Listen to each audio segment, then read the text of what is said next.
Let's bring them on, ladies and gentlemen.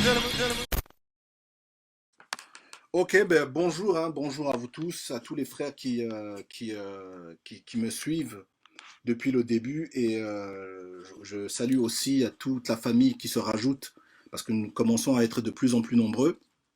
Donc au TEP à vous tous.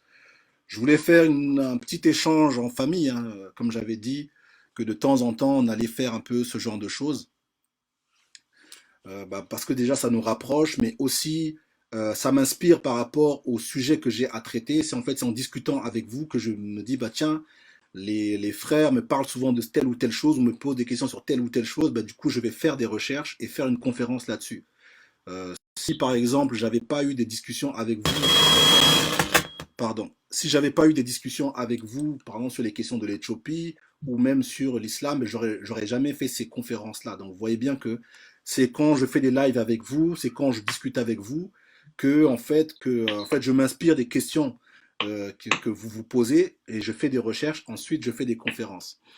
Donc là, le truc, c'est que nous allons parler un peu du temps parce que je sais pas pour les gens qui ont l'habitude de me suivre, un, à la fête des Lumières un échange sur la nécessité du temps. D'accord.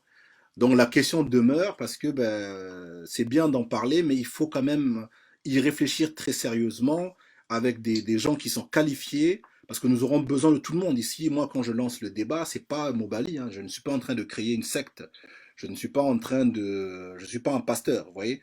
Mais je soulève des questions et ces questions-là, c'est aux Africains de se mettre au travail.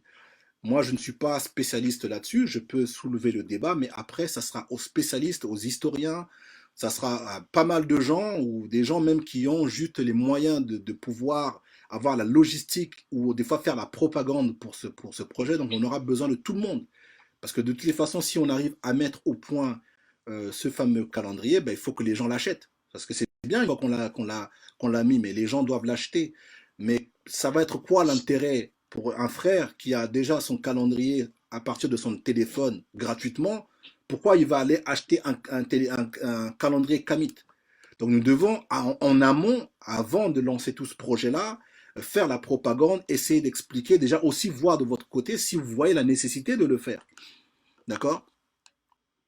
Attendez, je suis en train en même temps de regarder les commentaires pour m'assurer que les gens... Ok, donc apparemment, ce que je dis, les gens sont en train de me suivre. Donc, on est en train de discuter en famille pour voir est-ce que vous êtes prêts à ça? Est-ce que vous sentez que c'est quelque chose qui ça en vaut la peine de se mouiller pour ce projet-là? Parce qu'en fait, ce n'est pas pour nous. Nous allons lancer les bases. Il y aura certainement des erreurs dans ce que nous allons faire, en tout cas dans ce qu'on va entreprendre, mais c'est comme ça. Il ne faut pas avoir peur des erreurs.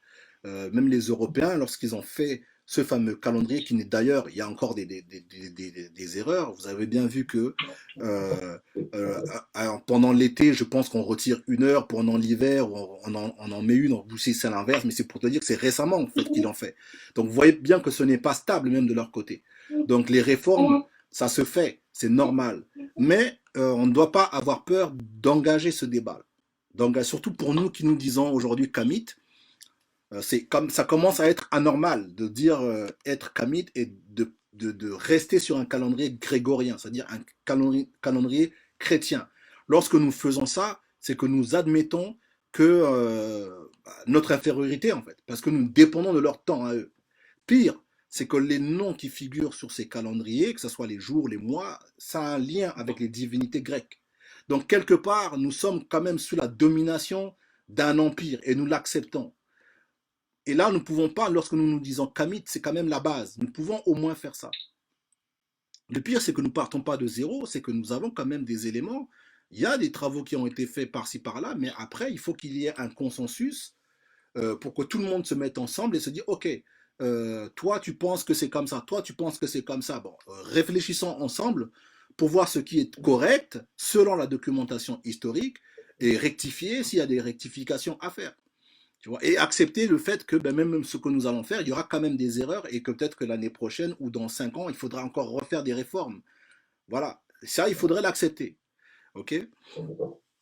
Donc c'est un peu ça le but de l'échange. Et là, je vais avoir deux invités. Je vais commencer d'abord pour l'instant par le frère Pierre Nilon, que vous connaissez très très bien. D'accord? C'est un frère que j'aime beaucoup, qui m'a toujours assisté depuis ma première conférence. Et j'aime bien parce que c'est quelqu'un de vraiment qui est très méticuleux dans ses recherches. C'est quelqu'un qui est méticuleux et c'est quelqu'un qui n'a pas peur de la critique. C'est quelqu'un qui n'a pas peur de la critique et il y a un truc que j'ai appris, et je ne l'ai jamais dit, mais là il va le découvrir, c'est que ma première conférence, j'avais dit une bêtise. J'avais dit une bêtise parce que je me suis basé sur des documents, mais ces documents-là n'étaient pas attestés. Ça veut dire que il y a un docteur qui s'appelle, j'ai oublié, c'est un chercheur américain. Et lui, en fait, il a dit que les Égyptiens ont dit qu'ils venaient des montagnes de la Lune et que ce serait les Égyptiens et que ça, c'était dans les textes égyptiens. Et le frère, l'historien qui a dit ça, il a mis ça dans son livre. Mais comme nous, les Noirs, il suffit qu'un tel a dit que c'est un chercheur. Il suffit qu'on a dit, ouais, c'est Cheikh Anta Diop qui a dit. Donc tu ne fais pas de recherche parce qu'on a dit juste, c'est Cheikh Anta Diop. Comme c'est Cheikh Anta Diop qui l'a dit, ou c'est un tel qui l'a dit, ou tel chercheur africain qui l'a dit. Donc toi, tu répètes bêtement. Et bien c'est ce qui m'est arrivé.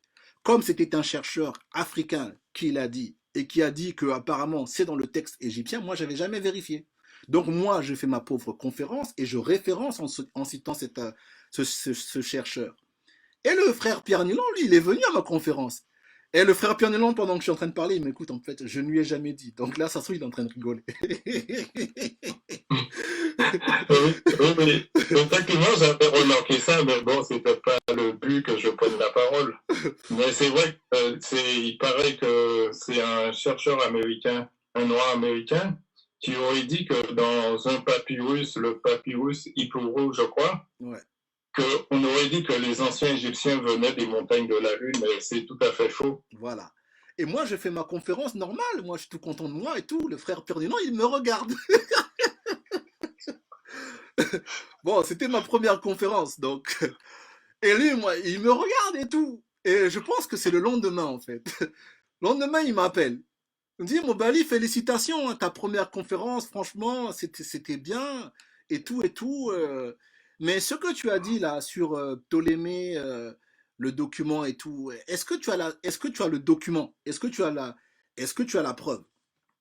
Moi, je dis au frère Pierre Nilon, non, moi, j'ai pas la preuve. C'est le chercheur, bah, j'ai oublié, c'était Ben. Ouais, c'est Ouais, je crois que docteur c'est Ben. Ben C'est, Cohen ou Ben ouais, Yohan, ou ouais, un nom comme ça. c'est Ben Ben Yokenan. Oui, Yokanan? Ben Yokenan. oui, Et tout à fait. c'est pas n'importe qui, parce qu'aux États-Unis, c'est l'équivalent de chez Job pour les Américains, hein. Tu vois, lui, Oui, oui. quand il parle pour les Américains, c'est comme si tu disais chez Job. Donc moi, je me dis, voilà, si les Quinry, ils valident ce chercheur-là, et s'il dit quelque chose, et que pour eux, c'est l'équivalent de Job, donc c'est une source sûre. Tu vois, moi, je me suis arrêté à là. Je me suis basé sur ce qu'il a dit, mais je n'ai pas vérifié si ce qu'il a dit, lui, c'est vrai. Et lui, le frère Pierre Nilon, c'est un filou, parce que lui, c'est l'ancienne école. lui, lui, c'est l'ancienne école. Donc, je fais mon truc, il me dit, mes frères, est-ce que tu as vérifié le document? Et moi, je dis non. Je dis non. Je dis, bah, je n'ai pas vérifié. Bah, je vais prendre le temps maintenant d'aller vérifier. Et là, je prends le temps d'aller vérifier. Et je m'aperçois en fait que ce que avait dit ce chercheur, que ce n'est pas documenté. Il n'y a pas un document égyptien qui dit ça. En fait, c'est des on-dit. D'accord? Le mec, il s'est basé sur des on-dit. Mais les on-dit, c'est pas une source. Et c'est là, à partir de ce moment-là, que j'ai revu toute ma stratégie. C'est-à-dire, si Nilon m'avait jamais fait cette remarque, j'aurais continué à me baser sur des on-dit. En faisant ça, le frère Pierre Nilon, il a changé toute ma méthodologie. Il a changé tout. Et je ne suis plus dans les on-dit. Je ne me base pas, tant que je n'ai pas le document, même si c'est Job qui l'a dit, même si c'est je ne sais pas qui l'a dit, tant que je n'ai pas le document, je n'ouvre pas ma bouche. Tu vois. Et c'est ça, je voudrais remercier un peu le frère Pierre Nilon pour ça. Et d'ailleurs, c'est pour ça qu'à partir de ce jour-là, je me suis beaucoup rapproché de lui. Parce qu'il m'a vraiment aidé, quoi. Vraiment, ça m'a beaucoup aidé. Donc vraiment, Pierre Nilon, merci, hein, je te l'ai jamais dit. Oh merde. Je crois que c'est réciproque, puisque toi aussi tu m'as aidé, parce que moi aussi, puisqu'on fait des aveux, des confidences, avant la rencontre avec toi, moi aussi je disais que c'est Esdras qui aurait rédigé la Bible en 398. Et un jour, je me rappelle, tu m'as appelé à la nouvelle école, tu m'as demandé la même question, est-ce qu'il y avait une trace archéologique de cette Bible qu'aurait rédigé Esdras en 398 avant l'ère chrétienne? Et effectivement, j'ai été obligé d'admettre que ce document n'existe pas. Donc moi aussi, ça m'a obligé à revoir ma stratégie et à placer la rédaction de la Bible non pas au IVe siècle avec Esdras, mais au IIIe siècle avec les Ptolémées. Et c'est grâce à toi. Donc ce qui prouve que, ben, comme on dit aux Antilles, on dit c'est une main qui lave l'autre. Donc on est ensemble, on travaille ensemble et ça donne des résultats incroyables. Voilà. Donc vraiment merci, hein, merci, merci. Et là, quand je dis ça, maintenant, je parle maintenant à la famille Kamit, les nouveaux chercheurs, parce que nous sommes nombreux maintenant, de se rendre compte que lorsque nous publions des choses sur Internet, vous devez demander les sources. Parce que c'est facile aujourd'hui de prendre deux, trois photos, hein, on prend un Égyptien, on prend je ne sais pas quelle photo, la Vierge Marie, on colle et on ne documente pas. Il faut à un moment donné qu'on arrête ce genre de recherche parce que ça ne nous rend pas service. Ça ne nous rend pas service. Nous devons avoir les documents, les sources. Tu vois, nous devons essayer d'être exigeants. Lorsque nous proposons des choses, il faut que ça soit documenté. Documenté, c'est pas un tel a dit, c'est pas Cheikh Anta Diop a dit. Cheikh Anta Diop, il a dit, maintenant tu dois chercher la source. Parce que lui, il s'est basé sur quelque chose. Donc tu dois t'assurer le document là, sur lequel il se base, que toi aussi tu puisses le lire.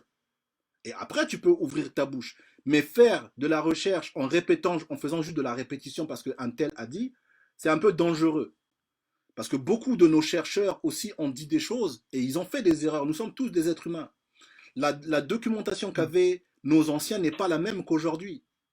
Il y a beaucoup de choses qui ont changé. Parce que l'archéologie découvre des choses, soit qui valident, soit qui vont carrément détruire un argument qui était valable il y a quelques années. Donc on ne peut pas se baser parce qu'un tel a dit il y a 60 ans. Non, il a dit, Oui, ok, peut-être qu'il y a 60 tout ans. à fait.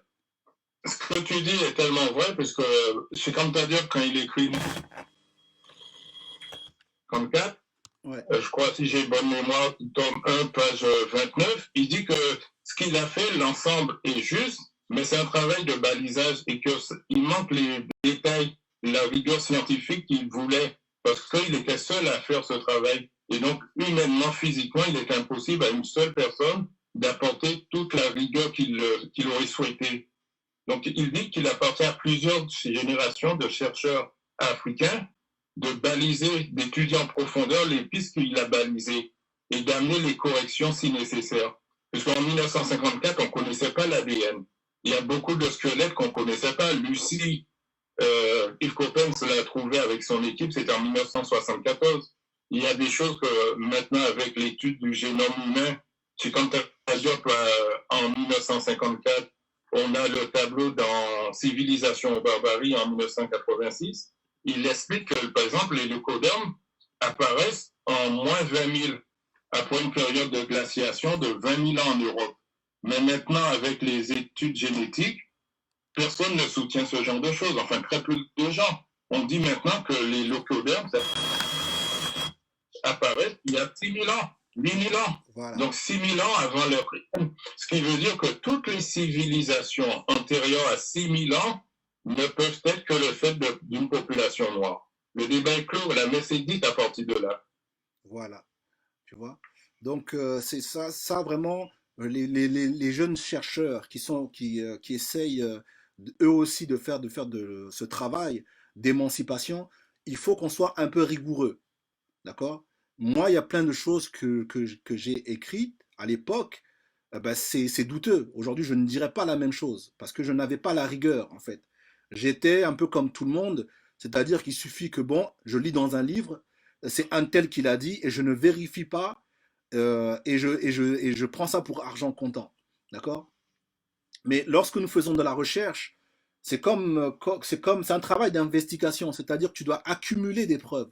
Ce n'est pas parce qu'un tel a dit, mais tu dois accumuler des preuves et des preuves. Et lorsque tu vois que tout rejoint à un seul point, c'est-à-dire que ça veut dire que c'est là en fait que tu dois aller.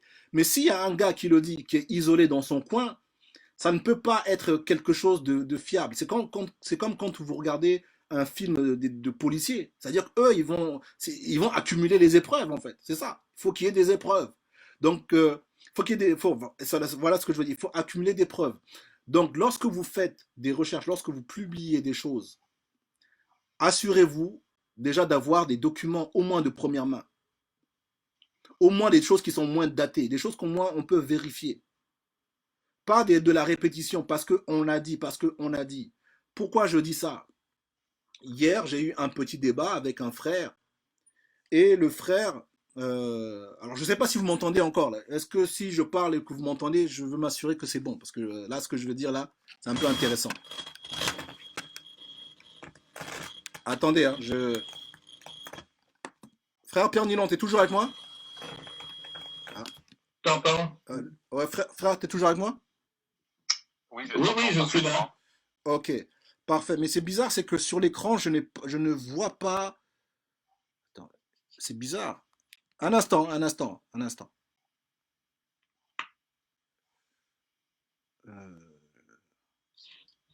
Alors, je ne sais pas si on est toujours en live. Je veux m'assurer vraiment qu'on est en live.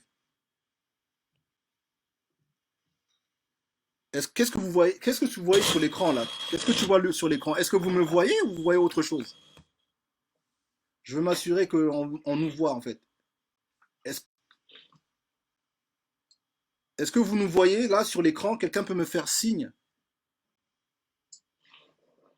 Ah, attends.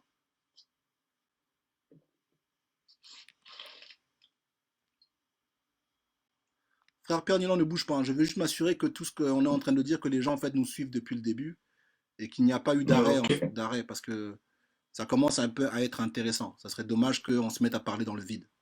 Ok, bon, ok, ça a l'air correct, ça a l'air bon. Ouais, les gens m'ont validé. Donc, qu'est-ce que je disais? J'étais en train de parler de la recherche. Donc, c'est important parce que hier, j'ai eu une discussion avec un frère. Et en discutant, je le fais comprendre que le royaume Congo n'est pas aussi vieux, en fait. Et le frère me dit, non, mais il me fait comprendre que je ne sais pas de quoi je parle. Je dis, ben ok. Et il me dit, non, mais le royaume Congo est attesté à l'époque de l'Égypte antique. Je dis, ok, ben c'est bien de le dire. C'est une très belle phrase. Ça sonne bien. Voilà, ça fait plaisir. Mais est-ce que tu peux le documenter? Peux-tu me donner le nom d'un roi Congo à l'époque de l'Égypte antique? Déjà, quand nous disons Égypte antique, c'est quelle date tu parles? D'accord? Bon, allez, je dis au moins 3000 ans avant Jésus fictif. As-tu la documentation de roi Congo? Et je vois que le frère, il bug en fait. Je vois que le frère, il bug. J'ai dit, mes frères, je te laisse le temps, je te laisse au moins 1 heure, parce que moi, je suis dans les transports. Donc, coupe la discussion, va sur Internet, trouve-moi des ossements, trouve-moi des céramiques, trouve-moi quelque chose qui atteste qu'il y avait un royaume. Je dis bien un royaume, ni nommé le royaume Congo. Et le frère, il a bugué. Ça, c'est ça le résultat. Lorsque vous publiez des choses et que vous ne vérifiez pas, et que vous ne vous basez pas sur les documents, c'est ça qui arrive. C'est-à-dire que quand on va vous demander des preuves, vous allez bugger. Donc, arrêtez de publier des choses si vous n'avez pas les documents. Arrêtez. C'est bien de faire des belles phrases. C'est bien de dire, oui, les Africains, c'était des vrais Africains, étaient des Juifs. C'est bien de faire ce genre de phrases. Mais lorsque nous allons chercher de la documentation, parce que je donne un exemple pour ceux qui disent que oui, les vrais Hébreux sont des Africains. Il ne peut pas y avoir d'Hébreux si nous n'avons pas Moïse. Et s'il n'y a pas d'Exode. Sauf qu'il n'y a jamais eu d'Exode. Et maintenant, s'il y a eu d'exode, ça veut dire qu'il y a eu un exode à l'intérieur de l'Afrique. Donc ils auraient traversé quoi? Quel fleuve ils auraient traversé? Le Nil? Ils auraient Parce que maintenant vous allez faire l'histoire à l'envers maintenant. Donc ils auraient traversé le Nil. Ils auraient pris une pirogue. Bon, maintenant, il faut que vous trouviez parmi ces tribus que vous voulez à dire que ce sont les Hébreux. Il faudrait expliquer que ces tribus-là respectent la loi de Moïse. Mais vous n'allez pas trouver ça. Vous n'allez pas trouver des tribus africaines qui respectent la loi de Moïse, les interdits qu'on trouve dans la Bible concernant les Juifs. Vous n'allez pas trouver ça. Donc c'est bien de dire que les Hébreux, les vrais Hébreux, sont des Noirs, mais lorsque nous allons chercher des documents, vous n'allez pas arriver à prouver quoi que ce soit. Donc arrêtons de publier des choses parce que c'est beau, parce que dans notre ego ça fait quelque chose, on a l'impression qu'on vient de faire quelque chose, mais lorsque nous demandons les documents, on bug. Quand on parle de l'Égypte et que je dis que oui, l'Égypte, elle a existé à une certaine époque, l'Égypte parle d'elle-même. Elle parle, les pierres sont là, ce qu'ont fait les pharaons sont là, les cadavres sont là. Et moi, je prends Internet, il me suffit de 30 secondes pour démontrer l'existence de l'Égypte. 30 secondes, je vais sur Google, je tape Égypte antique, je vais sur Images et on me montre la civilisation égyptienne. Je vais dans n'importe quel musée au monde, on me montre, oui, les Égyptiens, c'est des vraies personnes, c'est pas des dessins. Voilà ce qu'ils ont fait, voici leurs pharaons, voici ce qu'ils ont accompli, tout ça, tout ça, tout ça. Mais lorsque nous allons demander pour les Hébreux, c'est des dessins. Au pire, vous allez nous montrer des dessins. Parce que vous n'allez rien nous montrer de palpable, vous n'allez rien nous montrer de quelque chose. Voilà, on peut dire, voilà, il y a eu un royaume.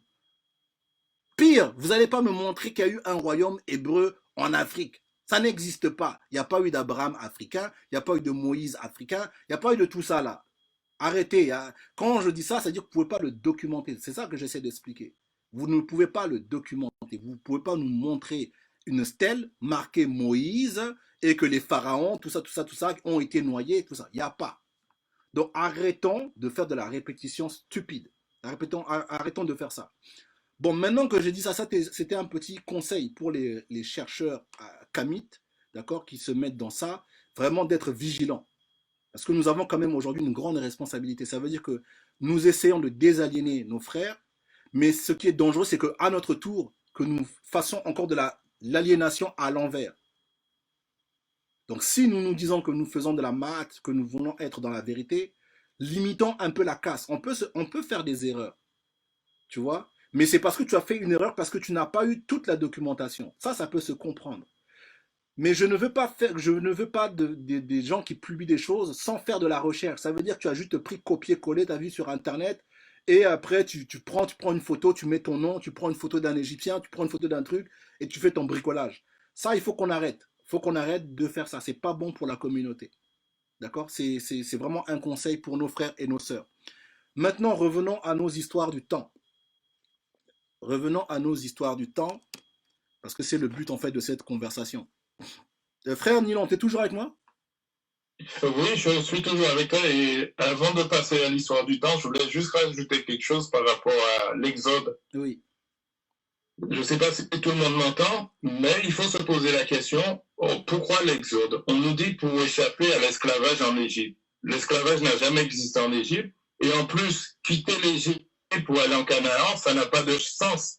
Pour une raison simple, c'est que depuis la conquête de Toutmosis lors de la bataille de Megiddo, jusqu'au règne de Nabucodonosor, le pays de Canaan était colonisé, si on veut, était une possession égyptienne. C'est-à-dire que c'est l'Égypte qui faisait la loi dans cette région.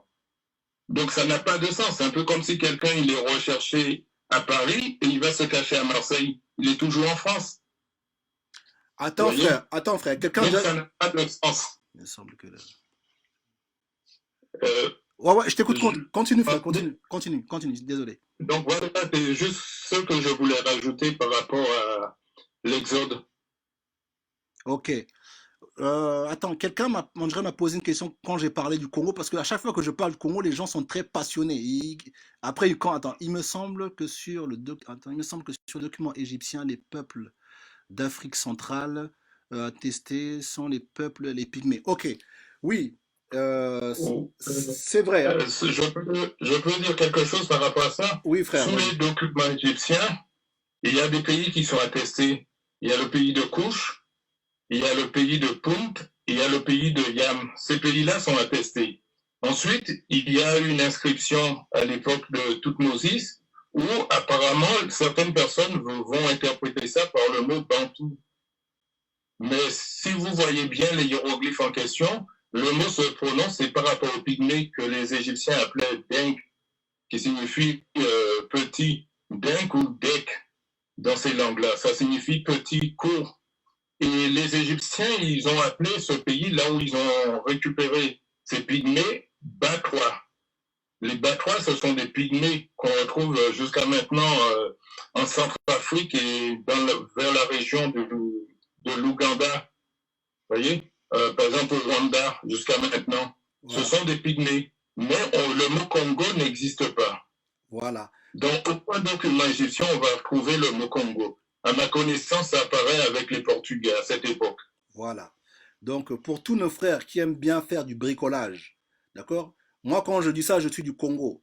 Donc, arrêtez, quand même, je sais, il ne faut pas penser que je ne sais pas de quoi je parle ou non. Je suis du Congo. Là, il n'y a pas d'excuse. Parce que moi, je suis du Congo. J'ai grandi au Congo. Je sais bien parler cette langue. Je comprends bien. Donc, vous n'allez pas me trouver des excuses. OK? Arrêtons. On est un peuple fier, j'ai compris, mais on n'est pas aussi vieux que ça. Mais quand je dis que nous ne sommes pas aussi vieux que ça ne veut pas dire qu'on n'a jamais eu nos ancêtres. Non, il y a une lignée, mais à cette époque, lorsque nous parlons de l'Égypte antique, il n'y a pas un peuple attesté nommé les Congos. Il faut quand même qu'on soit modeste. Hein, il faut qu'on soit modeste. On était autre chose, d'accord, mais il n'y a pas à cette époque un peuple nommé les Congos avec un roi et tout ça, tout ça, tout ça. De la même manière qu'il n'y avait pas un peuple qui s'appelait les Français. On ne peut pas tout mettre dans le même sac. Les civilisations, ça meurt, ça naît, voilà. Les gens ne sont pas figés statiques. D'accord? L'Afrique, les peuples qu'on a aujourd'hui, eh ben, beaucoup n'existaient pas encore, n'existaient pas à cette époque. Parce que là, quand nous parlons de l'Afrique, dans l'Antiquité, est-ce qu'on peut... quand vous parlez du royaume Congo, est-ce qu'on peut au moins estimer à combien la population elle était? On était quoi? 3 millions? 4 millions? L'Afrique en elle-même, l'ensemble de l'Afrique, elle était peuplée de combien? Vous pensez qu'on était nombreux? Non, il faut qu'on arrête, il faut qu'on soit un peu modeste. Il y a beaucoup, même l'Afrique aujourd'hui, il y a des espaces qui ne sont pas habités. L'Afrique est grande, c'est un grand continent. C'est un grand continent. Parce que quand les Portugais sont arrivés, il me semble, au 14e siècle, grand frère Pierre Nilon, je ne sais pas si, à peu près c'est ça, 14e, 15e, les Portugais, les premiers voyages. C'est au 15e siècle, exactement. Voilà. Eh ben, l'expansion. Allô? Ouais, tu m'entends? Oui, je dis c'est au 15e siècle que les Portugais sont arrivés, après les expéditions d'Henri le Navigateur. Donc, on dit qu'en 1482, si j'ai bonne mémoire, Diego Caro arrive à l'embouchure du fleuve qu'on va appeler le Congo. Voilà. Mais que, bon, apparemment, les indigènes auraient dit que ça s'appelait Nzadir et qui va donner le mot Zaïre. Exactement. Et comme il y avait à l'époque où ils sont arrivés, apparemment c'est le peuple Bakongo qui avait la royauté. Et c'est à partir de là qu'on parle du mot Congo. Voilà. Donc c'est au 15e siècle. Donc tu vois bien que à cette époque-là, l'expansion des peuples dits bantous n'était pas encore finie, n'était pas achevée. Donc c'est pour ça que faut qu'on arrête de se mettre. Là, nous faisons un peu comme. Ah merde. Attends. Ah. C'est pas évident. Voilà. Donc là, quand on fait ça, quand on fait ça, on fait le même bricolage que font les Hébreux. Parce que eux, par exemple, ils savent qu'ils ne sont pas vieux dans l'histoire. Et bien, ce qu'ils font, c'est qu'ils font un bricolage pour remonter dans le temps et dire qu'ils ont toujours existé à une époque lointaine. Pire, qu'ils ont été là au moment où, en fait, ils font partie de la lignée des premiers hommes. C'est ça qu'ils font. Et nous faisons les mêmes choses. Il faut qu'on arrête, il faut qu'on soit modeste. Il faut qu'on soit modeste. Si on n'est pas ancien, on n'est pas ancien. C'est pas grave. Il faut qu'on l'accepte. Mais arrêtons d'utiliser l'os d'Ishango, parce que comme on l'a dit que l'os d'Ishango c'est au Congo, et on pense que le royaume Congo allait jusqu'à Ishango. Non, le royaume Congo n'allait pas jusque là-bas. Donc arrêtons ce bricolage, parce que j'ai aussi vu des gens qui disent que la langue Congo est plus vieille que les Médous. Faut qu'on arrête. Vous n'allez pas documenter ça. C'est bien de l'écrire dans un papier sur Internet, mais lorsque nous allons demander des preuves archéologiques, vous n'allez pas montrer quoi que ce soit. Vous allez dire, on m'a dit. Et quand je vais chercher qui te l'a dit, tu vas me dire, celui qui l'a dit, c'est un tel qui l'a dit, de qui l'a dit. Donc là, ça devient du bricolage. Donc voilà, revenons un peu à notre histoire là, du temps. Bon, alors, pourquoi c'est nécessaire, grand frère Pierre Nilon, selon toi, la nécessité du temps? Parce que moi j'en ai un peu parlé, mais je voudrais un peu avoir ton point de vue. Qu'est-ce que tu en penses? Pourquoi cette question-là, lorsque nous nous disons Kamit, elle doit être abordée? Déjà, je veux savoir toi ce que tu en penses. Est-ce que tu penses que c'est quand même une question, c'est une nécessité pour nous, Kamit africains, d'y penser? Oui, évidemment, parce que tous les peuples ont un calendrier, si vous voulez. Parce que c'est quoi? Ça nous permet de connaître l'histoire. L'histoire est basée essentiellement sur la chronologie. J'ai l'habitude de dire, c'est comme quand il y a un crime. Donc on veut savoir quand est-ce que la personne a été tuée, avoir une fourchette, et essayer de savoir exactement quel alibi dont disposait chaque personne susceptible d'être coupable. Donc, on a besoin d'établir une chronologie des événements. Dans l'histoire, c'est pareil. On a besoin, à un certain moment, les Européens, ils ont décrété que l'histoire commence avec l'écriture. Donc, il y a ce qu'on appelle la période préhistorique, c'est-à-dire avant l'apparition de l'écriture. Et après, il va y avoir l'Antiquité, il va y avoir le Moyen-Âge et les temps modernes. Donc, ça, c'est la vision européenne de l'histoire. On n'est pas obligé de l'adopter. Les Européens, ils ont établi leur calendrier. C'est-à-dire, à un certain moment, ils ont décrété que pour les Romains, c'était avec la fondation de Rome. Les Juifs ont décrété que c'est avec le premier homme, entre guillemets, Adam, toujours par rapport à leur vision du monde. Donc, ils ont établi un calendrier. Les musulmans, les Arabes, disons, qui sont exactement le même peuple que les Juifs, par rapport à Mohamed, ils ont décrété qu'avec l'Hégire, le calendrier musulman allait commencer à cette époque-là. Ça ne veut pas dire que les Arabes n'existaient pas avant. Depuis le 7e siècle, à l'époque assyrienne, on a des documents qui mentionnent les Arabes. Mais ils ont, comme ils disent dans l'islam, c'est les temps d'ignorance. Je crois que ça s'appelle Jahiliya. Donc ils disent que c'est les temps d'ignorance. Ils vont commencer leur calendrier avec l'Hégire. Les Européens, à un certain moment, ils vont laisser tomber le calendrier romain. On va adopter le calendrier macédonien et puis après on va laisser tomber. Il y aura le calendrier julien et après on va adopter ce qu'on appelle le calendrier chrétien qui va être réformé toujours suite au calendrier julien qui deviendra le calendrier grégorien. Tous les peuples ont une histoire. Les Berbères, ils n'avaient pas de calendrier, ils utilisaient jusqu'à un certain moment le calendrier européen, c'est-à-dire julien, grégorien.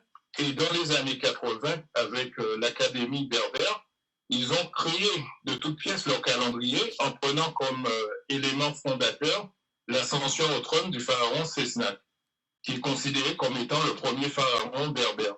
Donc ça veut tout dire. Si celui-là qui a régné au Xe siècle, c'est-à-dire en 950 pour les Berbères, est considéré comme le premier pharaon berbère, ça tombe bien. Ça veut dire que ceux qui ont régné avant n'étaient pas des Berbères. Donc indirectement, ils reconnaissent déjà que le premier pharaon de leur race, c'est qu'à cette époque. Donc ce qui veut dire que tous ceux qui ont régné avant n'étaient pas des Berbères, contrairement à ce qu'on veut nous faire croire. Et donc nous, on a perdu notre calendrier. Et maintenant, c'est important de se définir. Chaque peuple va dire, ils vont fêter leur nouvel an. Les Européens, les Chinois, on l'a vu le 25 janvier, le nouvel an chinois. Le 12 janvier, ça a été les Berbères qui ont fêté le nouvel an. Le 1er janvier, ça a été les Européens. Les Arabes, je ne sais pas quand est-ce qu'ils vont le faire, parce que je n'ai pas leur calendrier en tête. Mais nous, c'est quoi notre nouvel an? Donc, quand vous avez des enfants, les enfants, ils voient que chaque communauté fête son nouvel an. Et ils peuvent vous poser la question, maman, papa, nous, c'est quand notre nouvel an? Donc, c'est important pour nous de récupérer notre calendrier en même temps qu'on récupère notre histoire. Voilà, c'est ce que je peux dire pour l'instant. Après, on peut discuter sur le calendrier, le point de départ, on peut faire un consensus là-dessus. Mais c'est important d'avoir son propre calendrier, c'est-à-dire sa propre référence du temps. Dire, voilà, nous, le calendrier, il est composé de tant de mois, de tant de saisons, de tant de semaines. On doit pouvoir récupérer ce calendrier. J'imagine des gens poser ce genre de questions en disant mais pourquoi se baser sur l'Égypte? euh, parce que j'anticipe, hein, j'anticipe te connaissant un peu et connaissant un peu la vie que tu partages. Lorsque nous parlons de calendrier, en tout cas dans ce projet-là, c'est que nous allons partir, en tout cas sur les travaux de ce que ont fait nos anciens Kamites. Mais pourquoi, là j'imagine un abrahamisé hein, qui bon, a un problème avec l'Égypte, pourquoi en fait se baser sur l'Égypte pour pouvoir avoir un calendrier africain? Pourquoi on ne se baserait pas Moi, sur les Dogons ou je ne sais pas quoi? Je me fais l'avocat du que je diable. dis, Donc là je parle comme oui, un aliéné. oui. Quand on fait de l'histoire, par exemple, les Européens, les Français, ils vont pas se baser sur un calendrier gaulois. Ils iront pas voir les menhirs, les dolmens en Bretagne pour essayer d'établir un calendrier, ni Stonehenge en Angleterre. Ils vont prendre toujours la civilisation gréco-romaine. Donc nous, on a la civilisation égypto-nubienne. Par exemple, les Vietnamiens, les Cambodgiens, ils fêtent le Nouvel An chinois. Ils sont pas chinois, mais c'est la plus ancienne civilisation de leur race, si vous voulez. Ben, nous, c'est l'Égypte, c'est là qu'il y a des documents attestés. Donc ça évite que chacun fasse sa petite cuisine en faisant croire ce qu'il veut. Là, l'histoire, c'est sur les documents. Et l'Égypte, comme je dis, comme dit chez Cantadidop aussi, c'est pas l'Égypte qui a donné l'Afrique, c'est l'Afrique qui a donné l'Égypte. Et je dirais même que l'Égypte, c'est l'aboutissement de notre civilisation. Il existait des civilisations avant l'Égypte. Les Grecs, ils ont dit que toutes les coutumes adoptées par les Égyptiens sont des coutumes éthiopiennes. Donc on sait que déjà, il y avait une civilisation bien en amont, qu'on va vers le cœur de l'Afrique. Une civilisation qui aurait donné naissance à l'Égypte. On sait aussi que dans le Sahara, avant que le Sahara se transforme en désert, il y avait aussi une civilisation. Nous, on prend l'Égypte, pourquoi? Parce que là, on a des documents. Hérodote, après avoir visité les 3 continents, dit nulle part, je n'ai vu autant de merveilles qu'en Égypte. Donc, pour éviter que chacun fasse sa petite cuisine, on va prendre l'Égypte. Mais le calendrier égyptien, c'est un calendrier qui s'est propagé en dehors de l'Égypte. Et ça, c'est facile à démontrer, parce que c'est un calendrier, si vous voulez, basé sur le Nil, mais pas simplement un calendrier basé sur le Nil, c'est basé aussi sur la saison des pluies. Et personnellement, je suis en discussion avec pas mal de gens de différents pays, du Mali, de Burkina Faso, du Tchad, et ils ont exactement le même calendrier que celui qui est sous le plafond de la tombe de Sénémout. Donc c'est un calendrier qu'on ne peut pas inventer, c'est un calendrier qui est attesté environ 1500 ans avant l'ère chrétienne. Donc c'est pour ça qu'il faut prendre ce calendrier. Parce que maintenant, actuellement, ce qu'il y a en Afrique, déjà, ils ont des calendriers. Mais c'est des calendriers calqués sur le calendrier européen. Grégorien. Grégorien, oui, qui est le calendrier européen. Donc, ils vont prendre tout simplement le nom des mois et ils vont les traduire. On peut les reconnaître très facilement dans leur langue. Donc, il suffit de... Ils vont... de la semaine européenne, ils vont prendre 7 jours, alors que la semaine égyptienne était de 10 jours.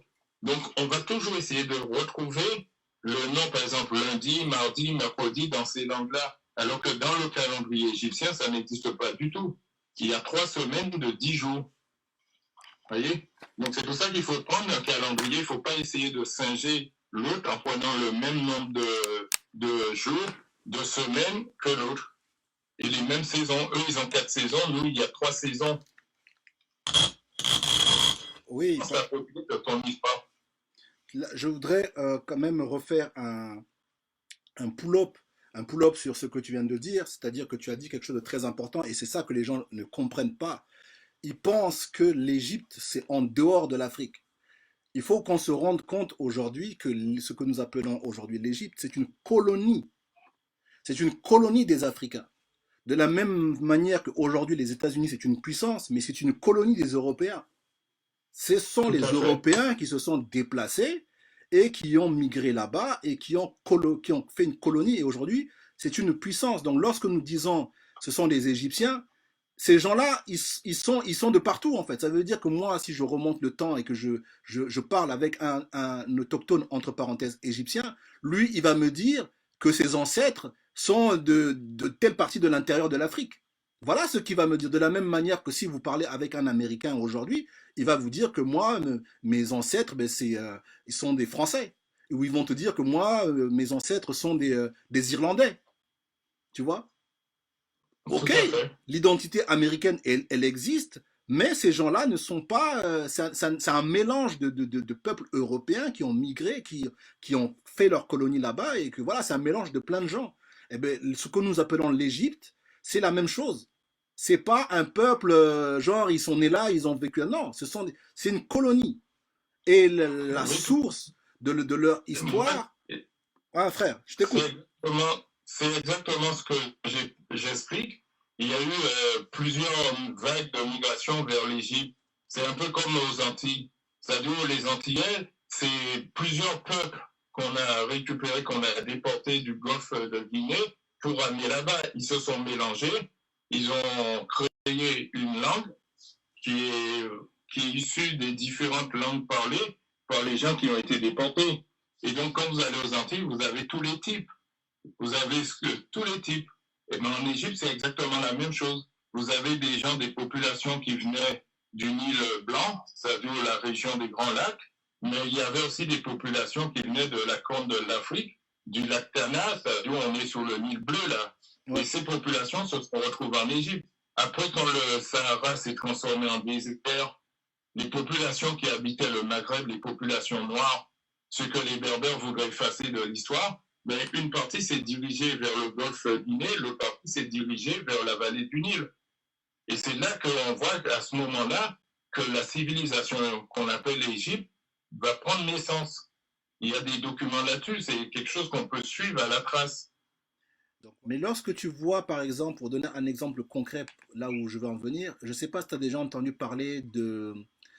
ah putain, ça a été trouvé en Nubie. Ça s'appelle le terme exact, le brûleur d'encens. C'est l'encensoir de Costul. Voilà. Ça s'appelle comment? Oui. Ça s'appelle comment? L'encensoir de Costul. Ok. Donc, il date de combien à peu près? Parce que là, on est Bon, avant on dit que Narmer. c'est la période pré-dynastique, donc on serait peut-être vers 3400, la période de Nagada. D'accord. Donc, avant Narmer. Donc, avant Oui, l'unification. oui. Oui, oui, avant Narmer. Lorsque vous allez voir ça, on peut observer qu'il y a déjà comment on appelle ça, un souverain Ah, avec la la couronne, royauté est déjà là. voilà, Oui. avec la couronne du sud, d'accord? Et nous voyons déjà des portes qui ressemblent à des portes qu'on va retrouver plus tard dans l'architecture de la Nubie. Donc nous voyons bien que Mhm. cette technologie et ce savoir, même le fait de cette couronne et cette façon de s'installer sur un trône, tout ça là vient du sud. Parce que avant l'unification de l'Égypte, avant tout ça, avant qu'on puisse même dire Égypte, avant tout ça là, c'est déjà attesté dans les artefacts du sud. Donc quand nous disons l'Égypte, il faut comprendre, c'est là où je voulais en venir de toutes les façons, c'est que l'Égypte est une colonie des peuples du sud. À peu près ça.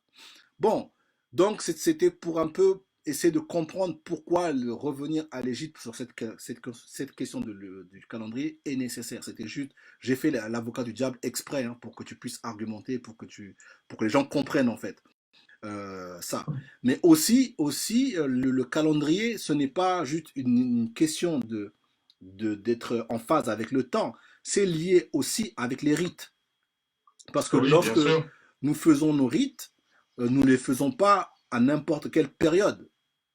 Nous le faisons Mhm. parce que ben, le soleil se place à tel endroit, et parce que ben, à tel moment, ben, les énergies qu'on a besoin, c'est plus favorable, donc nous allons décider que c'est à telle heure. Donc c'est lié par rapport au soleil. Donc pour ça, il faut calculer le temps. Parce que tu ne fais pas une prière à 18h22 ou non, c'est bien précis en fait. Quand tu fais un rite, un rituel, c'est à des heures. Mais pour déterminer ça, tu dois faire le calcul du temps. Donc nous voyons bien que entre le rituel et le temps, c'est lié. Tu ne peux pas séparer les deux. On ne fait pas des prières à Oui. n'importe quelle heure. Tout à fait, tout à fait. Parce qu'il faut savoir que les Noirs, en l'occurrence les Égyptiens, ils avaient un calendrier solaire. Et Hérodote disait que le calendrier des Égyptiens est beaucoup plus précis que le calendrier grec. Et je pourrais aussi ajouter que le calendrier sémite, parce que eux, ils avaient un calendrier lunaire. Vous voyez, alors que nous, il y avait déjà un calendrier solaire. même si à la base, on avait un calendrier lunaire, mais à cette époque, l'époque pharaonique, on était déjà au calendrier solaire. Et ça explique pourquoi dans les langues africaines, entre guillemets, le mot qui signifie le mois signifie également la lune. Exactement. Donc on a gardé ce souvenir de l'époque où on avait un calendrier lunaire. Et on est passé à un calendrier beaucoup plus précis qu'un calendrier solaire. Vous prenez par exemple chez les juifs et les musulmans, du fait qu'ils ont un calendrier solaire, lunaire, ils ont des fois des années qui vont faire entre 354 jours jusqu'à 384 jours. Vous voyez? Donc, vous voyez la fourchette par rapport à nous, c'est pas fiable comme calendrier. D'ailleurs, ceux qui sont musulmans et qui nous écoutent, ils ne peuvent pas savoir exactement quand est-ce commence le ramadan. Ils sont obligés toujours d'attendre que la grande mosquée observe la lune pour donner le signal. C'est pas un calendrier qui est fiable. Et ils ne peuvent pas savoir non plus quand s'arrête le ramadan. Et quand vous comparez par rapport au calendrier grégorien, ben, une année, le ramadan va tomber au mois d'août, et après, l'année suivante, ce sera au mois de juillet, l'autre année, ça va être au mois de juin, etc., etc. Donc, des fois, vous allez faire le ramadan en été, des fois au printemps, des fois en hiver, des fois en automne. Donc, c'est jamais ça. Parce que c'est pas le calendrier. Et donc, quand vous allez, par exemple, dans les papyrus araméens d'Éléphantine, vous avez les mois des calendriers, du calendrier égyptien. Et à tous les coups, les Juifs, ils font la double notation. C'est-à-dire, ils vous donnent l'année du roi, par exemple, Darius ou Artaxerxès. Ils donnent à quelle année, si c'est la troisième année, quatrième année de son règne, ils donnent le mois dans le calendrier égyptien, mais ils le donnent aussi dans le mois dans le calendrier babylonien. Donc, on peut savoir, par exemple, exactement à telle année de règne de tel roi, la correspondance entre les deux calendriers. Vous voyez, donc tous les gens qui sont très très bons en mathématiques, ils ont de quoi s'amuser, hein, puisqu'il y a plus de 100 lettres où on a des indications chronologiques entre les deux calendriers. Vous voyez, donc il y a vraiment de quoi s'amuser. Et ce qu'il faut savoir, c'est que pourquoi c'est important, c'est surtout de déterminer quand commence ce calendrier. Parce qu'une fois que vous savez exactement quand commence ce calendrier, vous pouvez aligner les 12 mois de 30 jours, plus les 5 jours supplémentaires, qui sont dédiés aux 5 divinités où on pratique justement la fête des Lumières. Donc ça vous permet, c'est un mot que j'aime pas vraiment, mais c'est la fête des lampes. Donc ça vous permet de savoir exactement quand est-ce pratiquer cette fête. Ça vous permet aussi, bon, Hérodote disait que les Égyptiens faisaient 2 grandes fêtes par rapport au soleil. Donc il y avait aussi une fête au solstice d'été, mais une fête aussi au solstice d'hiver. Après, il faut essayer de voir la nature de ces fêtes. Mais exactement. Et ce qu'il faut savoir, c'est qu'une fois que vous avez déterminé le début du calendrier, on sait qu'il y a ce qu'on appelle le papyrus de Korak, qui donne la passion d'Osiris. Donc, une fois que vous avez déterminé le début, le premier mois, le deuxième mois, on a tout ça, vous pouvez savoir exactement quand est-ce célébrer la passion d'Osiris, quand est-ce faire tel ou tel rituel, telle ou telle fête. Vous voyez, c'est vraiment important, parce que si on parle de revenir à notre tradition, faire des fêtes, la moindre des choses, c'est de savoir déjà quand est-ce se situe notre nouvel an. Vous voyez? Et donc, il y a des preuves là-dessus. On sait que le nouvel an est en rapport avec la crue du Nil. On sait exactement quand est-ce a eu lieu cet événement. Et on sait pourquoi il y avait cet événement. Donc, Frère Nilon, est-ce que tu m'entends? Facile à remettre sous pied. Allô? Frère Nilon, est-ce que Oui. tu m'entends? Est-ce que tu entends le frère qui parle? Oui, je t'entends. Alors du coup la question, d'abord bonsoir frère Nilon, en tout cas c'est un plaisir de t'avoir et je t'admire énormément par rapport au travail que tu fais. Et au nom de l'équipe de Camille Calendar, j'aimerais te féliciter par rapport à tout ce que tu fais. Une des questions que j'ai à te poser, c'est quand est-ce que commence le calendrier justement? La date réelle, Mm. il y a des témoignages de Diodore de Sicile qui nous disent exactement quand est-ce que ça commence. Donc, je sais que dans la communauté, il y a des dates qui sont proposées. Donc, là, je ne vais pas tout dévoiler parce qu'il y aura un grand débat là-dessus. Mais je peux vous dire qu'il y a 3 mois en question. Il y a le mois de juin, le mois de juillet et le mois d'août. Donc, c'est entre ces 3 mois que tout se décide. Donc, frère, tu confirmes que ce n'est pas en hiver. Mais non, ça ne peut pas être en hiver du tout, du tout. Parce que les anciens, ils l'expliquent très bien.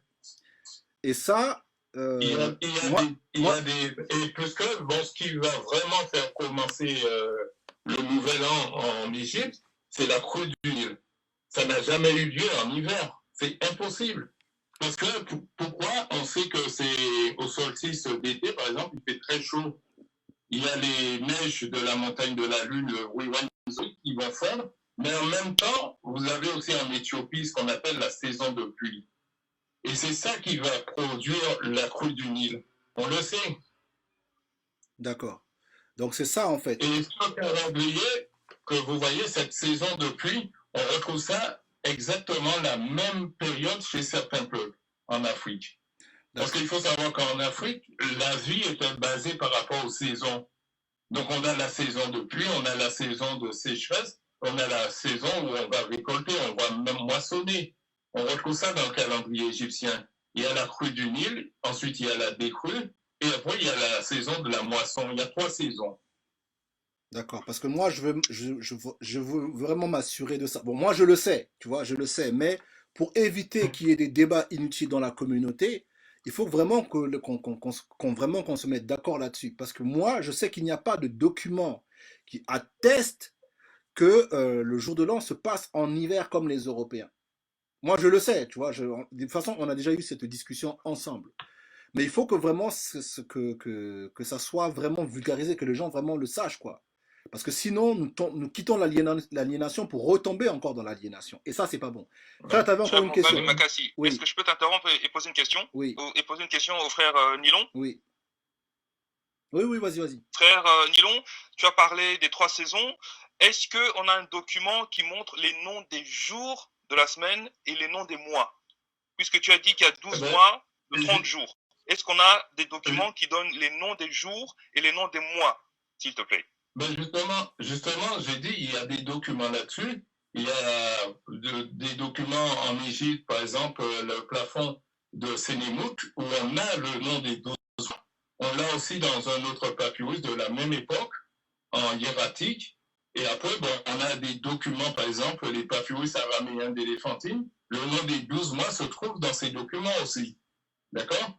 Et par contre, les jours de la semaine, les semaines n'avaient pas de nom.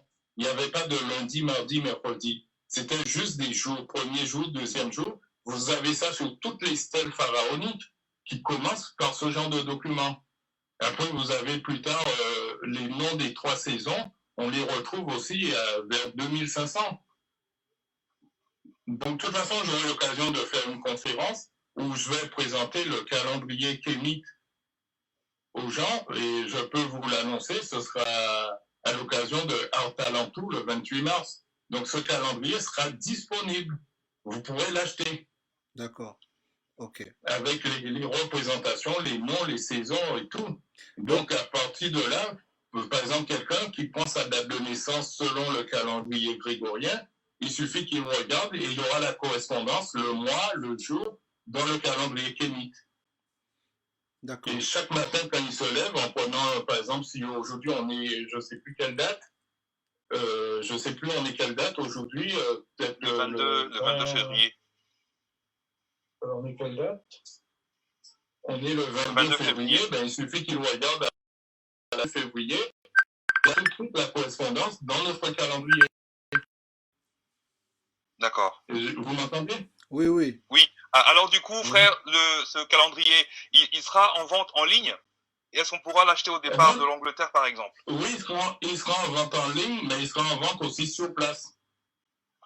D'accord. OK. En tout cas, tu nous réserves une copie, s'il te plaît.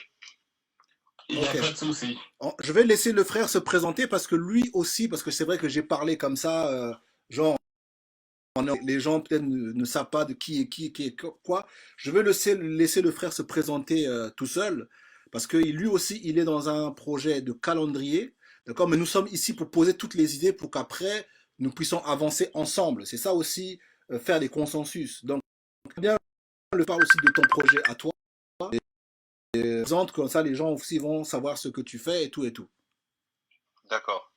Alors, tout d'abord, pour commencer, j'aimerais remercier le frère Mobali Makassi par rapport à l'opportunité que tu me donnes de parler de notre projet. Normalement, on devrait être à deux, parce que Kamit Kalenda, c'est pas juste moi, c'est également un frère, Imhotep, qui n'est pas là aujourd'hui. Et donc, en son nom et au mien, on aimerait te remercier parce qu'on te suit énormément, on apprécie énormément le travail que tu fais. Et comme j'avais dit déjà au départ, j'aimerais remercier le frère Pierre Nilon par rapport au fait qu'il poste des vidéos et le travail qu'il fait est absolument extraordinaire. Alors moi, c'est Chiboy Makenga. Comme toi, je suis du Congo, anciennement Zaïre. Je vis en Angleterre. Et avec mon ami de toujours, Imhotep, on parle régulièrement. Et on se connaît depuis déjà 30 ans presque. Et chaque fois, il venait vers moi, il me disait, voilà, demain ce sera la fête de un tel. Donc dans le calendrier Kemit, demain ce sera la fête de un tel. Et il revenait chez moi à chaque fois en me donnant des informations de cette sorte. Alors du coup, moi un jour, je lui ai posé la question, je lui ai dit, frère, est-ce qu'il n'y a pas un calendrier justement qu'on pourrait avoir et qui pourrait garder toutes ces informations du site de sorte que tu n'aies pas à me le dire, que j'ai un document écrit. Et il m'a dit que lui n'avait pas accès à un document de la sorte. Et je lui ai dit, mais pourquoi est-ce qu'on ne ferait pas un calendrier nous-mêmes? Et c'est comme ça que l'idée a commencé. On s'est dit, voilà, comme on n'a pas un calendrier, évidemment, j'aimerais préciser qu'on n'est pas des historiens, on n'a pas le niveau de Pierre Nilon, ni le tien, mais en tout cas, on aime savoir. On aime savoir, on aime se documenter, on aime beaucoup lire. Et c'est comme ça que l'idée est venue. On s'est dit, on va faire un calendrier. Et je me suis dit, tiens, voilà, pour ne pas aliéner nos frères et sœurs, on va commencer là où on est. On s'est dit, puisque on est tous habitués aux 12 mois de l'année, on est tous habitués aux 7 jours de la semaine, plutôt que d'aliéner les gens avec des noms qui parfois ne pourraient rien dire, on a dit, on va commencer là où on est. Puisqu'on est tous conscients que, voilà, on a de janvier à décembre, on a de lundi à dimanche. On a dit, on va commencer par là, mais on va essayer d'apporter une couleur un petit peu Kamit. Donc du coup, pour le calendrier qu'on vient de mettre au point, c'est un calendrier qui s'appelle Kamit Kalenda. Et c'est en fait un calendrier pour 2020 qui met l'accent ou qui met à l'honneur nos sœurs. C'est pour ça que pour 2020, vous allez voir que durant tous les 12 mois, on ne parle que de la femme. Et le calendrier de 2021, on mettra à l'honneur les hommes. Et donc voilà un petit peu en gros pour expliquer le calendrier que nous faisons. Et nous sommes ouverts à toute critique. Et tu as tout à fait raison de le dire, frère Mobali Makassi, que c'est un calendrier qui est basé sur le calendrier grégorien. Parce que comme j'ai dit au départ, on devait commencer quelque part. On devait commencer quelque part, et tu as raison que on ne peut pas être parfait. Hein, et en tout cas, nous, on n'a pas peur de faire des erreurs. Alors du coup, quand on est en contact avec des frères comme Pierre Nilon, qui lui a une longueur d'avance par rapport à nous au niveau recherche, eh bien, on compte sur des personnes comme lui pour dire, voilà, frère, ne cherchez plus, on a les documents, on a les sources, on se met ensemble et on fait un travail.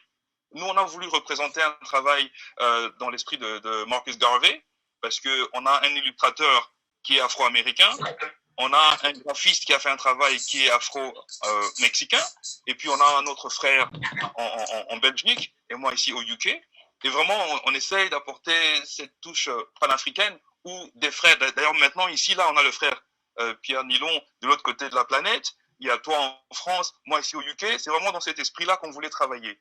Donc voilà un petit peu en gros pour expliquer ce qu'on est en train de faire. On a un calendrier qu'on peut trouver sur 3 fois W, Kamit Kalenda, K-A-M-I-T, Kalenda, K-A-L-E-N-D-A.com.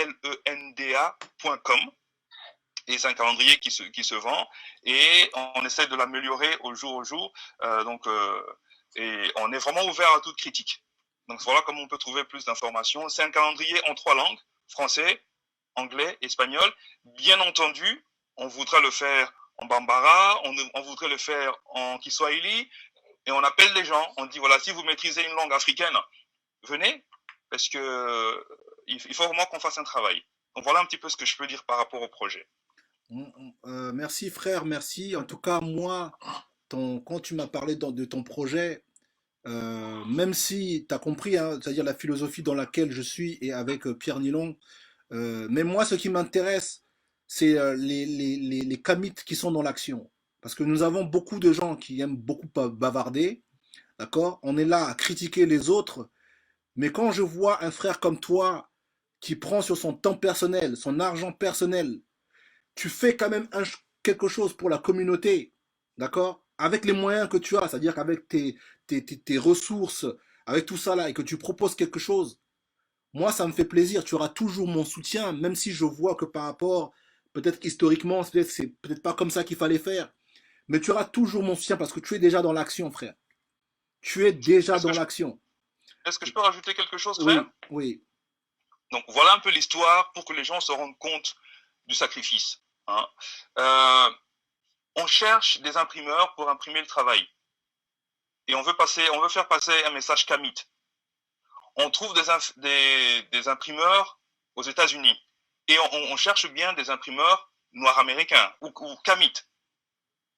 Les frères voient le travail et refusent d'imprimer. On va trouver des imprimeurs Kamit au Canada. Ils voient le message, ils refusent d'imprimer. On va voir des imprimeurs Kamit en Angleterre. Ils voient le travail, ils ne veulent pas imprimer. La raison, c'est que voilà, nous avons des clients d'un certain type. Alors, si ils se rendent compte que nous avons imprimé un contenu qui n'est peut-être pas qui n'est peut-être pas en accord avec ce qu'on voit de tous les jours, il y a en fait une part. Alors du coup, on a dû se rabattre sur la Chine où le calendrier a été imprimé. Mais les rejets, les refus d'imprimer, de travailler avec nous, ça nous a vraiment, je dirais pas que ça nous a étonnés, mais on ne pensait pas que dans un monde où on voit des calendriers anti-ceci, anti-cela, alors que nous, on n'est pas anti quoi que ce soit, on est juste pro-Kamit, mais c'est un calendrier dont on refusait. C'est-à-dire que vous êtes tombé sur des imprimeurs qui refusent Oui, d'imprimer le calendrier parce que bah, c'est pas un calendrier ouvert à tout le monde. voilà, C'est-à-dire que tu aurais fait un voilà, calendrier, je veux dire, avec des blancs et tout ça, ça passerait. Mais le fait que ça soit coloré et que ça parle oui. à un peuple bien ciblé, ben, du coup là, on veut pas. Oui. Alors, j'aimerais rajouter autre chose par rapport à ce que le frère Pierre Nilon a dit. Au début, pendant que je prenais des notes, il a parlé que, effectivement, que le calendrier, parce que tu as posé la question de l'importance du temps. Et Oui. il a parlé de l'aspect chronologique. Effectivement, un calendrier, c'est une chronologie d'événements. Et je rajoute encore autre chose, c'est que le calendrier, c'est pas juste une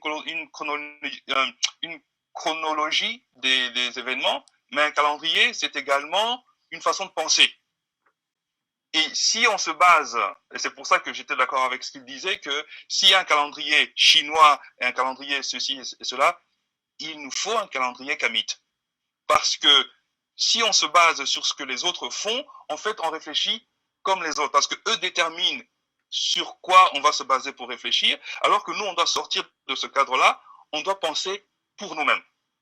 Oui, frère, je te soutiens, mais ça, c'est un travail, on doit le faire par transition, tu vois. Parce que aussi, les gens ne sont pas prêts. C'est pour ça aussi que je fais des lives comme ça, c'est-à-dire pour remettre cette question-là, que ce ne soit pas une question de commit qui ont fait des études, qui partent dans leur coin. Tu vois, faut que ça soit. Parce que si on fait un calendrier, les gens doivent l'acheter, ils doivent l'avoir chez eux. Mais il faut qu'ils comprennent les raisons pourquoi, en fait. C'est pour ça que nous devons remettre le débat au peuple. Puisque c'est un calendrier kamite, ben il faut qu'on parle avec le peuple. Parce que les Africains, lorsque nous faisons des choses, on se met ensemble et nous discutons ensemble pour que tout le monde participe, donne son avis là-dessus. Donc lorsque j'invite le frère Pierre Nilon, que je t'invite toi, que moi je suis là, et qu'il y a des gens certainement qui connaissent le sujet, peut-être qu'ils connaissent mieux le sujet que moi, mais quand ils voient ça, je mets le débat dans la rue, je mets le débat dans la communauté kamite, parce que nous devons en parler, nous devons en réfléchir. Parce que quand ça va être fait, il faut qu'on le consomme, il faut qu'on le mette chez nous. C'est parce que c'est bien d'en parler, il faut le créer. Une fois qu'il faut le créer, il faut le mettre à la disposition des gens. Mais les gens qui vont créer ça, ils vont mettre de l'argent dessus. Donc ces gens-là, l'argent qu'ils vont mettre dessus, il faut quand même qu'ils retrouvent leur argent. Donc il faut le vendre. Tu vois ce que je veux dire? Mais il faut que les gens soient prêts à l'acheter. Mais qu'ils ne l'achètent pas parce que il faut qu'ils comprennent le mécanisme. Pourquoi tu dois acheter un calendrier? Ok, tu as ton calendrier sur ton iPhone. Ok, c'est gratuit à ton taf, on t'a donné un calendrier. Mais pourquoi, en plus de ça, tu dois avoir ton calendrier Kamit? Il faut qu'on explique, qu'on puisse faire de la pédagogie, en tout cas qu'on puisse sensibiliser notre cercle Kamit. Voilà pourquoi nous le faisons, pour qu'eux aussi comprennent le message. Mais ce qui est important pour moi, j'ai compris aussi qu'on doit le faire par pilier. Il faut faire ça par, par étape. Parce que les gens ne sont pas prêts. Tu vois? Tu Les as gens ne raison. sont pas prêts. Et c'est là où toi aussi tu rentres en jeu. Parce que tu vas permettre de faire cette transition. Tu C'est-à-dire as que raison. là, le frère Nilon a déjà travaillé sur cette question. Moi, je ne savais pas, mais après, on en a discuté. Et il m'a dit il avait déjà réfléchi là-dessus. Donc, lui, il est déjà prêt sur le sujet. Moi, je ne suis pas un spécialiste dedans. J'en parle, j'ouvre le débat, mais je ne suis pas un spécialiste. Tu vois, je ne connais pas le sujet.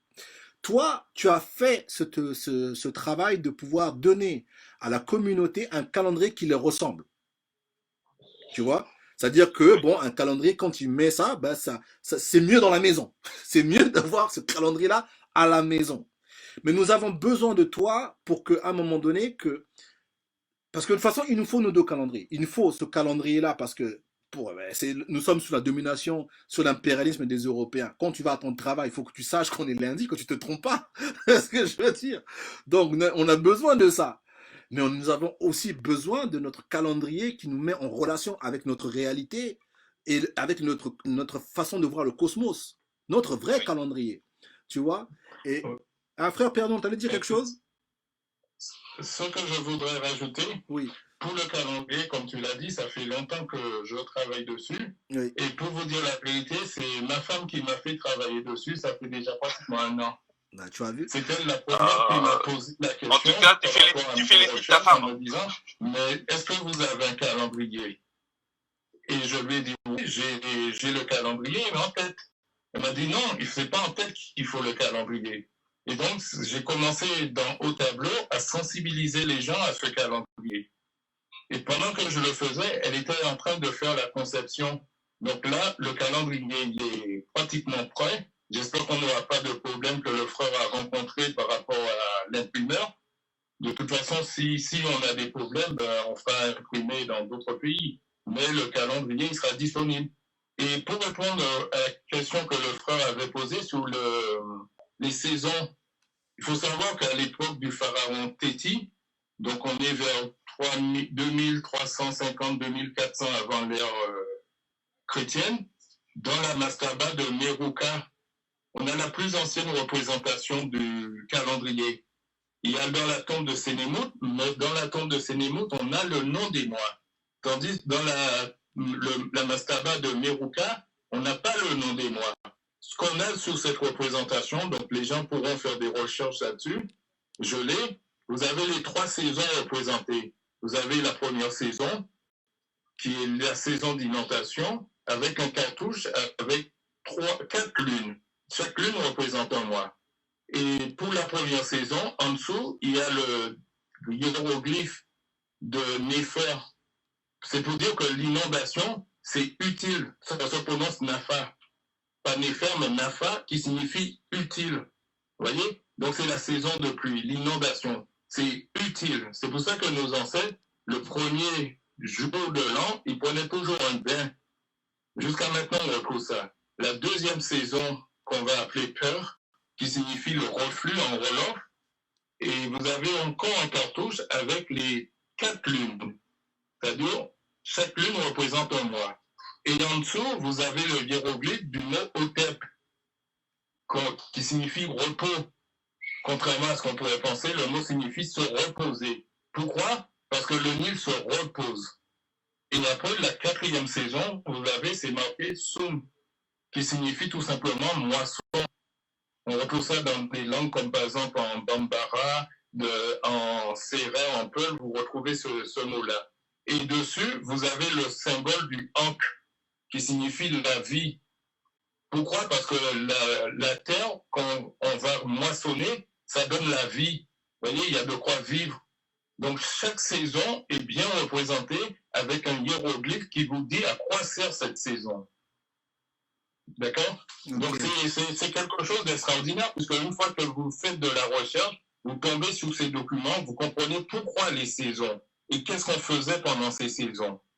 Et vous vous rendez compte, quand vous êtes fils d'agriculteur, ben vous vous dites, ben c'est exactement, c'est une société agraire basée sur l'agriculture. Et comme toutes ces sociétés sont installées le long des fleuves. Parce que pour faire de l'agriculture, vous ne pouvez pas faire de l'agriculture si vous n'avez pas de l'eau. Et l'eau, vous trouvez ça aux abords des rivières, des fleuves. Et donc, vous comprenez toutes les sociétés africaines de l'Antiquité jusqu'à nos jours. Voilà ce que je voulais rajouter. En tout cas, grand frère Pierre Nilon, merci beaucoup d'avoir pris le temps de discuter un peu avec nous ici. Je sais que tu es souvent très occupé, donc vraiment merci beaucoup. Et surtout, j'ai vraiment hâte, moi personnellement, pour mes recherches, parce que tu es quelqu'un qui m'inspire beaucoup. Des fois, c'est en discutant avec toi que je trouve mes sujets.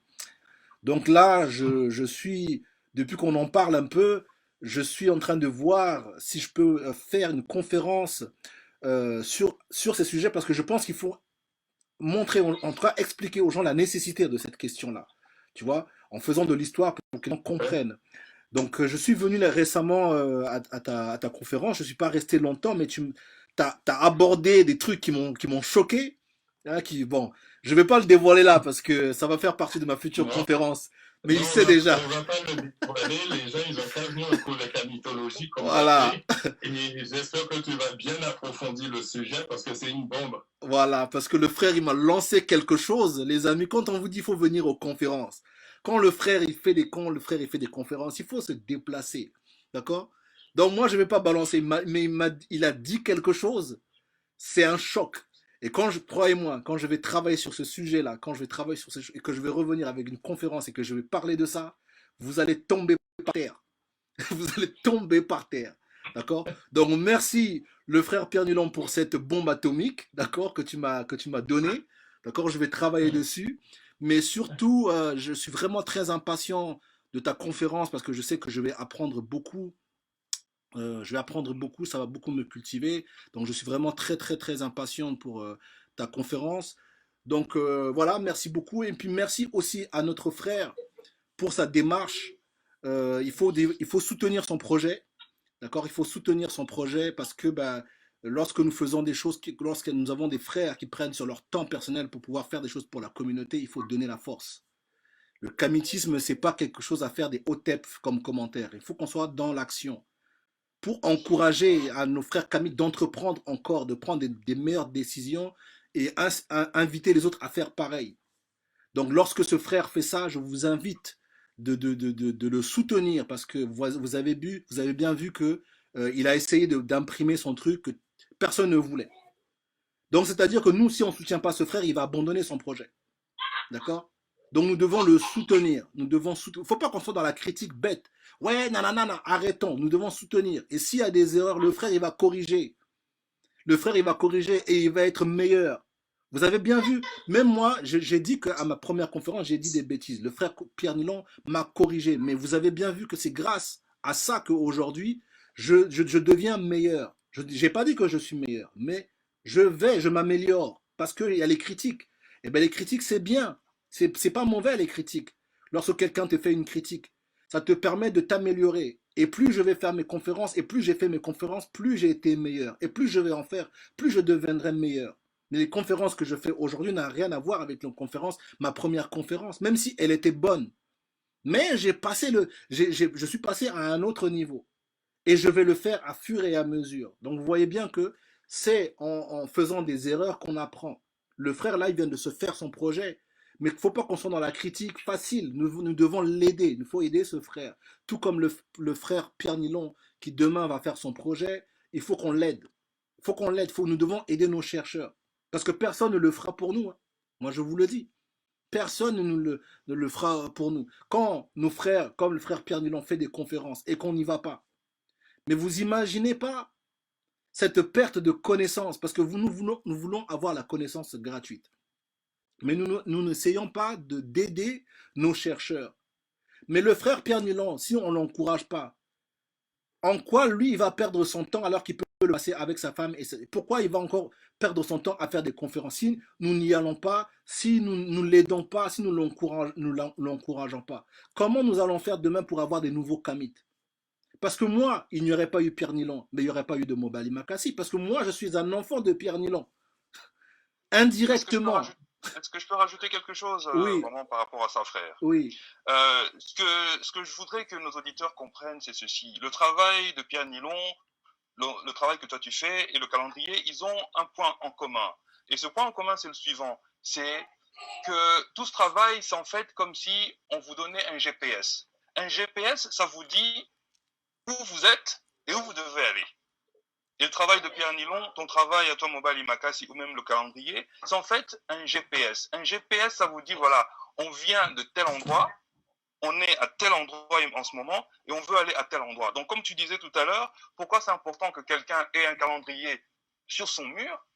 Mais c'est justement pour qu'il se regarde dans un miroir en se disant, voilà, on vient de là, et on veut aller là, parce qu'on a un point de référence. Voilà vraiment ce que je voudrais que les gens comprennent. Et c'est pour ça que c'est important de soutenir. Frère, Moi, si j'étais en France ou là où le frère Nilon est, moi j'irais, mais malheureusement je suis en Angleterre. Donc si je peux acheter un DVD ou quoi que ce soit, je suis prêt.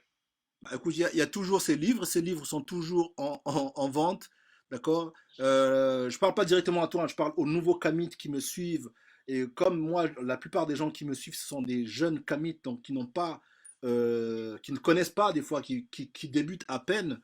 Donc il y a des gens, des fois, quand je veux dire Pierre Nilon, peut-être qu'ils ne connaissent pas Pierre Nilon. Bah, faut voir ses travaux. Il a écrit, il a quand même du contenu, d'accord? Et c'est quelqu'un de vraiment d'accessible. Vous pouvez discuter avec lui. C'est quelqu'un d'assez simple. Donc vraiment, je vous encourage, les gens qui me suivent, à rentrer en contact avec ce monsieur, d'accord? Et il faut qu'on soit nombreux à le soutenir. Il faut qu'on soit nombreux à soutenir son travail. C'est très, très, très important parce que quand vous dites chercheur, c'est que vous dépendez d'un autre chercheur. Vous voyez, s'il n'y aurait pas eu Pierre Nilon, moi, j'aurais jamais fait ce que je fais. Je dépends de lui, je dépends de Gomez, je dépends d'autres personnes, en fait. Ces gens n'auraient jamais existé, il n'y aurait pas. Tout comme moi, aujourd'hui, je suis là, j'inspire d'autres Kamit. Et demain, ils vont dire, moi, je suis devenu Kamit à cause de Mobali Makassi. Mais s'il n'y a pas de Gomez, s'il n'y a pas de Nilon, s'il n'y a pas de Mobali Makassi, mais nous allons tuer le truc dans l'œuf parce que nous n'allons pas encourager les autres à faire pareil. Donc c'est pour ça qu'il faut nous encourager, il faut encourager les anciens, il faut nous encourager tous. Lorsque nous faisons des conférences, il faut venir parce que du coup, ça nous donne envie de continuer, de se dire, ah, ça en vaut vraiment la peine. Parce que vous pouvez nous... C'est très juste ce que tu dis, mon frère, parce que moi j'ai toujours dit, ce que nous faisons là, c'est comme une course 4 fois 100 mètres. C'est une course de relais. Et donc, celui qui va faire les 100 premiers mètres, il sait qu'il ne sera pas à l'arrivée. Mais son but, ce n'est pas de faire les 400 mètres à lui tout seul. Il va se fatiguer et puis il ne gagnera pas. Son but, c'est de faire ces 100 mètres le plus vite possible et de passer le bâton témoin au deuxième coureur. Et qui aura le même objectif, aller le plus vite possible. Donc, on doit savoir que nous avons commencé, les ancêtres, ils ont commencé et ils nous ont passé le bâton témoin. À notre tour, on doit passer le bâton. Et pour moi, je suis heureux d'avoir fait ta connaissance, Mobali, parce que je faisais des conférences, les gens m'interviewaient, me posaient des questions sans cesse sur les religions abrahamiques. Et quand j'ai vu que toi, tu avais pris la relève, je me suis dit, ça y est, maintenant, à ce niveau-là, je peux prendre ma retraite. Et donc, je te dis merci d'avoir fait de moi un retraité à ce niveau-là. Parce que ça me permet de passer plus de temps avec ma famille, parce que c'est important, comme tu le dis, quoi. Voilà.